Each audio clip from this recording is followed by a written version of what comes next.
அனைவருக்கும் வணக்கம். சற்றுமுன் வெளியான முக்கிய அறிவிப்படி குடும்பத் தலைவிகள் மற்றும் ரேஷன் அட்டைதாரர்கள் அனைவரும் கவனத்தில் கொள்ளக்கூடிய மிக மிக முக்கியமான அறிவிப்பு ஒன்று வெளியாகியுள்ளது. இதை பத்தி விரிவாக வீடியோல பார்க்கிறோம். வீடியோவை கடைசி வரைக்கும் ஸ்கிப் பண்ணாம பாருங்க. வீடியோக்குள்ள போறதுக்கு முன்னாடி இந்த வீடியோ லைக் பண்ண பிரச்சனைக்குங்க. இப்ப இந்த சேனலுக்கு முதல் முறையா வரீங்கன்னா சப்ஸ்கிரைப் பண்ண பிரச்சனைக்குங்க. அப்படியே பக்கத்துல இருக்கக்கூடிய பெல் ஐக்கான் பட்டன் பிரச்சனைக்குங்க. வாங்க வீடியோக்குள்ள போகலாம். மகளிர் உரிமை தொகை திட்டத்தின் கீழ் மாதம் ரூபாய் 1000 1,31,00,000 பெண்களுக்கு வழங்கும் போது தமிழக அரசுக்கு ஆண்டுக்கு சுமார் 15,720 கோடி செலவாகிறது. இதனை மாதம் ரூபாய் 2,500 உயர்த்தினால் ஆண்டுக்கு செலவு ரூபாய் 39,300 கோடி ஆகும். தமிழக அரசு இந்த நிதியாண்டில் 15,720 கோடி ஒதுக்கியுள்ளது.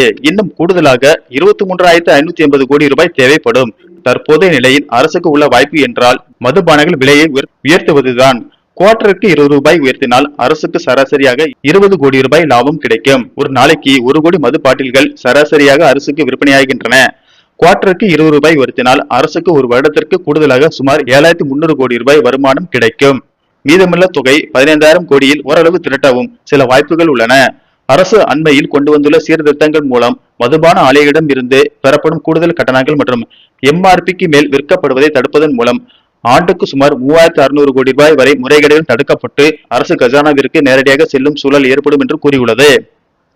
அந்த வகையில் ஒட்டுமொத்தமாக 10,800 கோடி ரூபாய் வரை அரசால் ஈட்ட முடியும். இந்த 10,000 கோடி பணம் தான் அரசால் மக்களிடம் வசூலிக்காமல் எடுக்கக்கூடிய வரியாகும். மற்ற வகையில் வரிகளை ஏற்றினால் மக்கள் கொந்தளித்து விடுவார்கள் என்பதால் அரசுக்கு உள்ள பெரிய வாய்ப்பு மதுபானங்கள் விலை உயர்வுதான். அடுத்ததாக மத்திய அரசிடமிருந்து வரவேண்டிய GST நிலுவைத் தொகையை முறையாக பெறுவதும் ஓரளவு அரசின் இழப்பை ஈடுகட்ட வழிவகுக்கும். அதே போல் வணிக நிறுவனங்கள் வரி ஏய்ப்பு செய்வதை அதிநவீன தொழில்நுட்பங்கள் மூலம் கண்காணித்து தடுத்தால் ஆண்டுக்கு ரூபாய் 5,000 கோடிக்கு மேல் கூடுதல் வரி திரட்டிவிட முடியும். தாது மணல், கிரானைட் மற்றும் ஆற்று மணல் குவாரிகளை அரசை நேரடியாக வெளிப்படையான முறையில் ஆன்லைன் ஏலம் மூலம் நடத்தினால் இடைத்தரகர்கள் இல்லாமல் அரசுக்கு ஆண்டுக்கு சுமார் 3,000 முதல் 5,000 கோடி வரை கூடுதல் வருவாய் கிடைக்கும். இந்த 3 வழிகள் மூலமாக மட்டுமே சுமார் 18,000 கோடிக்கு மேல் பணம் திரட்டிவிட முடியும். இதனை வைத்து சுமார் 1 கோடிக்கும் அதிகமானோருக்கு 2,500 ரூபாய் கொடுத்துவிட முடியும். அதே நேரம் இன்னும் சில மாற்று வழிகள் உள்ளன. 60 வயதிற்கு மேல் உள்ள பெண்களுக்கு 2,500 ரூபாயும், அதற்கு கீழ் 21 முதல் 59 வயது வரையுள்ள பெண்களுக்கு 1,500 ரூபாயும் வழங்கினால் அரசு ஓரளவு நிதி சுமையில் இருந்து தப்பிக்க முடியும்.